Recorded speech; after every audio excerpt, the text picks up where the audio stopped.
Hi guys, welcome to the Microsoft Office Certification course CIS 110 for Fall 2018. This is a 16-week class. My name is Tori Quizmundo. I'm your instructor for the course. I'm so excited to get us started. The class started on Monday, so it's our first week, and I wanted just to touch base with you guys and give you like a quick idea of what you needed to get done and accomplish for this week, and just kind of get us on track. It's so new to some of you guys, and there are a lot of moving pieces to this part of the certification course, so I just kind of wanted to touch base with you. Before I kind of jump into things, welcome, and let's take a quick look at the 10%. It's due on August the 29th, but I want to mention a few things in here to you because there's a few of you that haven't completed it yet. So I'm in your course right now. Let's take a look at the 10%. It has in here an introduction, explore the course, a little due date calendar, which I printed out. If you take a look at that, there's some things that ask you to do. One is reply to your instructor. It's an email activity. It is valued at 1% of your course. That's the Terry Sanford football game. So if you hear crazy noises in the background.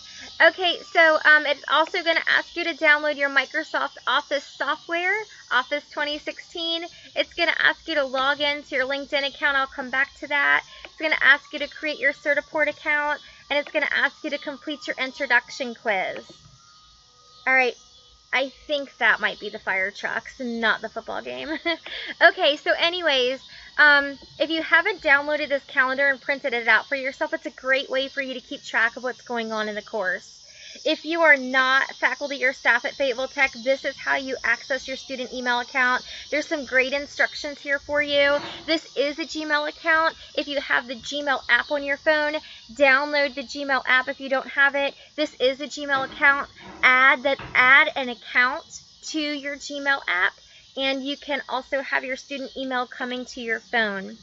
To download the Microsoft Office, the easiest way for you to do that is to click on this Microsoft Office button right here, and it's going to give you some instructions on how to download Microsoft Office. Follow these pictures and the instructions. You're going to go to this link right here. Once you get to this link right here, it's going to give you a specific login. This login is slightly different from previous logins. It's going to be your Blackboard username at ad.faytechcc.edu, so it is a little different.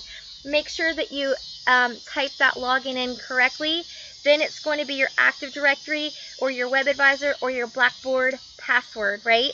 When you first log in, the screen is going to look like this. Once you log in, you're going to go to the top right corner and you're going to say Install Office Apps. You're going to download the software and run it onto your computer. You will not come back to the site and use the online software. That would be an online app. It would be the light software. It does not have everything you need. Please do not come back to this website to try to use the software. You download the software to your computer and use it from your computer. So if you need the Office software, it is here. Let me also mention Office 365 is Office 2016. So there is the software for you. There's also a little blurb about this in your syllabus as well, so you can get the information either way. All right? It might be easier from here because you can click on the link. Let's come back to this 10% Start Here button. After downloading the MS Office software, it says log into LinkedIn Learning.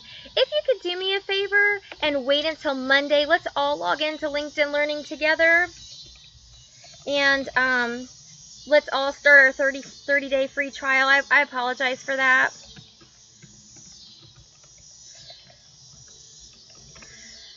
LinkedIn Learning is at linkedinlearning.com. And so if you are trying to figure out where the site is, it is www.linkedin.com/learning, and it will take you there. But if you could wait until Monday, let's all start our free trial together. This way we can all remind each other. I'd like to do a session on Monday about lunchtime and kind of get you guys started with that and let you know what that looks like online and kind of give you an idea of how that runs and how it marries up with the lab assignments. So let's take a look at that Monday, if that's cool with you guys, so that you can kind of have the weekend without schoolwork. All right, underneath of that it says create a Certiport account. Do you have to do it today? No. I would ask that you do it soon though, because when you go to test for your certification testing, you don't want to show up to testing. You're going to be maybe a little anxious, and you don't want to have to think, oh my gosh, I forgot to create a Certiport account. Now I have to do that before I test. So make sure you create your Certiport account before you test. That's what gives you the certification access so that you can have their name tied to your account for your testing purposes. Underneath of that, it asks you to take your introduction quiz. That is also for 1% of your grade. And Keon pointed one of the questions out to me this morning, and I kind of feel bad about it. It says that students are required to pay for a LinkedIn Learning account because the course has graded assignments, and that would have been false. You still aren't required to pay for one. I thought I was going to have a free account, but now it's kind of feeling like a tricky question because, I don't have the access ready for you immediately. All right, so if you have completed your email and you have done the introductory quiz, you have completed everything that you need for your 10%. If you're not sure if you've done both of those, the easiest way for you to identify is to click on your My Grades button. Once you click on your My Grades button, you can look in there and you can see. If you see that you have a grade for replying to an email and a grade for your introductory quiz, then you're good. If you're missing one of those two grades, then you need to make sure that you complete whichever one you're missing. So if you have a question about any of that, please let me know. And I am going to try to schedule something for Monday to help us sign up for our LinkedIn Learning. You do have to have a credit card to create that. If there's someone that has a big issue with that, if you let me know. But I think if we all use a credit card, sign up at the same time, and cancel at the same time, we do get our access to our accounts in October, but it's the end of October, and I would like to see some of you testing by then.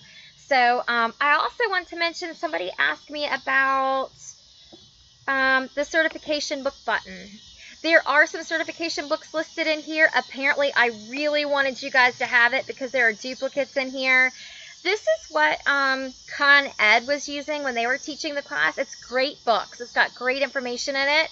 But I'm going to tell you what, I feel like I found something that's better. And that's what I plan to use in this class. And that's what I have listed for you guys to follow through with this class, which is this right here. These challenges, and this follows LinkedIn Learning. And I'm going to tell you why I think it's better. It absolutely parallels the test. These books that are listed here for you have excellent content in them, but it does not parallel the test, and so you kind of have to jump around and find the taskings. So you're going to learn a lot, and you're going to learn a lot more than what's on the test, but then for some people that gets confusing, and I want you to learn what's on the test so that you can pass the test. So I would like for you to stay more focused on the test tasks, and when you do the LinkedIn Learning, that's exactly what you're learning, is the task for the test. So if you want these books, I have them here for you. You are not having to pay for them. And I have a hard copy of them. If anyone wants to borrow the hard copy, you're welcome to borrow that from me. But I'm teaching the class according to these books here, but I wanted to make them available. The last thing I'm going to mention to you guys really quick is if you haven't checked on the FAQs yet, check those out. It does have some FTCC help for passwords. It's got the census dates in there. It does mention too a little bit about cell phones and mobile devices. Also, if you're interested in using the Blackboard app, that is available. It does not sync instantly. Why are you submitting lab submissions? I'll tell you why. You guys will be submitting your LinkedIn submissions because what happens if you try testing and you fail? I need a backup so I can give you a grade for the class. So that's how you could still earn your grade for the class if something were to happen and you just could not pass the certification testing. So then I have a backup so that you can still pass the class. There's some FAQs in there for Microsoft Office. Check those out. And then I have this Cert testing info button, which is not filled in yet. What will happen is once you guys post your doodles and give me some dates and times that are available to you, I will take the dates and times that appear the most often. If Mondays at 9 a.m. continuously appear for more people, then that means a lot of people can do Mondays at 9 a.m. I am definitely going to offer testing Mondays at 9 a.m. If, Wednesdays at noon is something that, 10 people say they would like to be tested Mondays at noon. So mark the most available dates and times for you. So don't just mark one date and time on your doodle. Mark every date and every time that you could be available. If that means that that's every date and every time, mark it. If that means you're only leaving 1 hour out a day, then leave that 1 hour out a day. Because whichever dates and times have the most hits, that's when I will offer the testing and the tutoring. So this is my goal for you. When I go to have the testing and tutoring, the testing will be offered multiple times, and then you choose the time that's best for you by RSVPing. Everyone doesn't test on the same date and time. There will probably only be 3 to 4 people testing at once. So this way the room will be quieter, it'll be a smaller session, and you'll feel more comfortable with it. And only the people that RSVP'd for that session will come in and test. And when we go to do tutoring, I'll probably offer a tutoring in a face-to-face session, probably at a lunchtime session. And the people who cannot attend, I will do a session, something similar to this, so that I can also record it and post it online for the people who couldn't attend so that they're not missing out. I have a 13-year-old son who tested in Excel this summer. I gave him the LinkedIn Learning. He sat down with it and completed only the videos, not the assignments. I gave him 1.5 hours of my time, and he went in and took the test for Excel and passed it without even being able to view the buttons. All of the buttons were blocked off, and he passed it with a 800 and something. So you guys can definitely do this. I'm telling you, you can do this. We can do this together. So let's get excited about passing the certification. If you have questions, please email me. I'm here for you. Have a great night.